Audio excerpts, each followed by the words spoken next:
नामवर पाकिस्तानी अदाकारा सारा यूसुफ ने साबिक शौहर अदाकार शहरोज सब्ज़वारी को बेटी की परवरिश के मामले में सराहा है।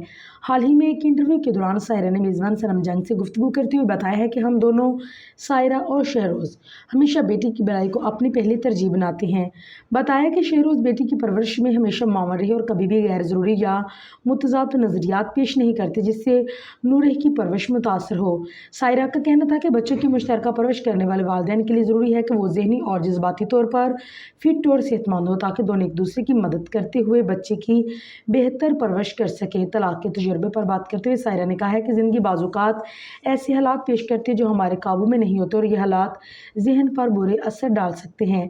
याद है कि सायरा यूसुफ और शहरोज सब्ज़वारी की शादी 2012 में हुई तो उन्हें एक बेटी नूरे है। 2020 में दोनों की तलाक हो गई। तलाक के कुछ अरसे बाद ही शहरोज सब्ज़वारी ने मॉडल सद्दफ कंवर से दूसरी शादी की और उनसे उनकी एक बेटी ज़हरा है। यहाँ ये बात भी काबिल ज़िक्र है कि सायरा और शहरोज दोनों मिलकर अपनी पहली बेटी नूरे की परवरिश भी कर रही हैं।